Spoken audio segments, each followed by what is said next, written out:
Hey guys, so I am back with my final review out of the new comics I pulled with this week, and we're going to talk about Giant Size Magneto X-Men, or Giant Size X-Men Magneto #1. So, a couple things.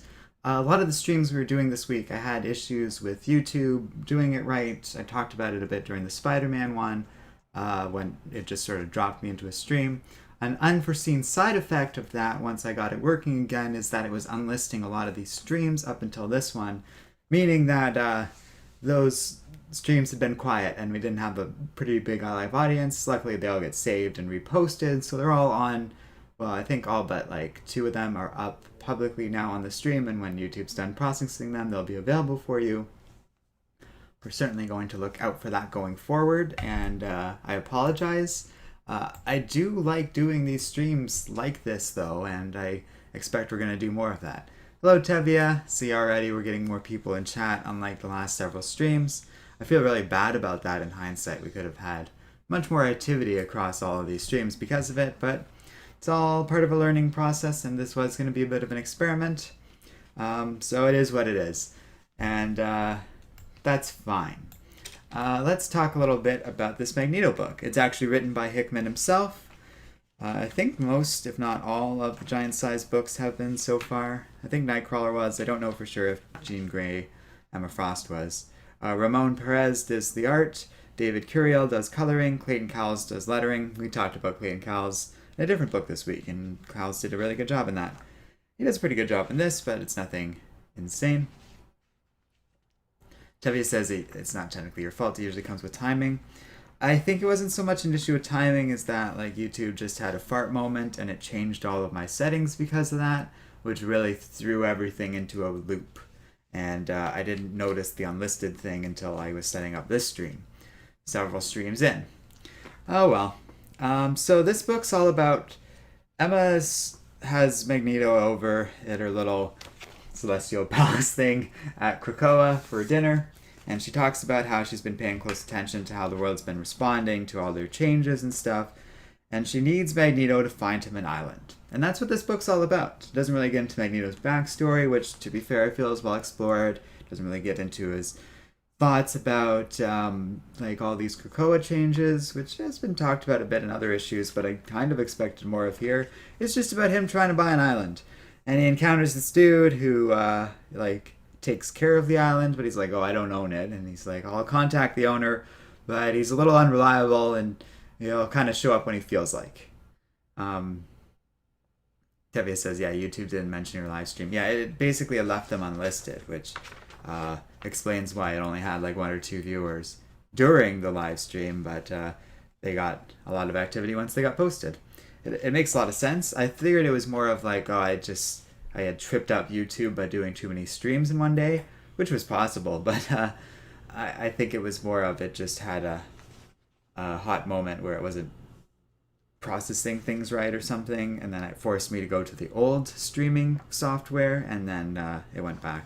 Anyways, immediately when this caretaker's talking and stuff, I assume it's going to be Namor. Namor owns this island, and Magneto's going to have to deal with him. And sure enough, Namor shows up.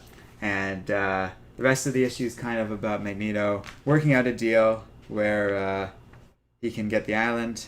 Namor agrees to it if Magneto helps him find a missing search party of Atlanteans. They go and find this giant seal thing, and Magneto's like, well, that thing's made of metal. I can definitely open it if I should.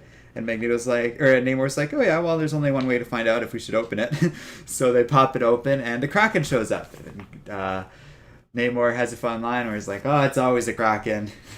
They battle their way in. There's these weird siren ladies who are like, well, we gave your search party the same choice we'll give you. You can pick between these two items. Namor picks this little sea thing, and it starts strangling him to death. So Magneto notices there's a third pillar, shatters the one artifact, and takes the item on the third pillar, which is some sort of mysterious key. That apparently kills 2 of the sirens in a very weird moment I do not understand. And then the next page, and then the surviving siren is like, okay, you can have the key, and she gives it to him here, and she's like, do you have any idea what you've done? Do you care what this does? And Magneto's like, no, I do not. They seal up that thing again. Magneto gets to keep the key and the island. And Namor's like, okay, well, the island's yours. That's the deal. And that's it. Namor asked what Magneto plans to do with the island, and he arrived on this boat with like a shipping container and stuff, and he just sort of assembles this weird base-like thing and plants a Krakoan pillar, or a portal, and basically presents Emma with her new island. And Magneto's like, no, it wasn't too difficult to get or anything like that. Namor won it in a bet after the Second World War. And that's the end of the issue. So I gotta say, this is an issue of kind of nothing. I like the artwork quite a bit. It does a good job at setting up the atmosphere. I kind of glazed over it, but the first page where Magneto is just sort of taking a cruise line full of cargo up to this island is an interesting shot and very clearly establishes Magneto's alone on this thing. Even like shots of the island itself are very nice, and clearly this is setting up something the rest of the X-Men series can explore going forward. I assume this island is some sort of human outreach center or something like that. Tevi's saying, I'm sure this isn't going to blow up in Magneto and Emma's face. Well, I guess they're going to have to follow up on all this in another issue, but it feels like a giant-sized book should be more substantial than this. I read the Nightcrawler, or the giant-sized Nightcrawler book, and found it kind of had a similar effect. And it reminds me a bit of the core X-Men series, where Hickman spends a lot of these books just kind of setting up things for other stories, I guess, or something like that, or just building up the world of the X-Men. While I'm not dead set against that, it feels a little disappointing, especially having waited for so long to get this book, for there not to be a lot to this comic. And that's a little disappointing on the whole. I didn't hate this book, but I don't think I'd recommend it because it's not really worth your time, and if you could pick it up through a trade or something like that. But otherwise, it's just going to be an island. Like, it's easy enough to assume that the X-Men have purchased and picked up a bunch of islands and stuff as a part of this overall Krakoan storyline. So when this thing turns up in another storyline, you won't have missed anything learn the backstory to this.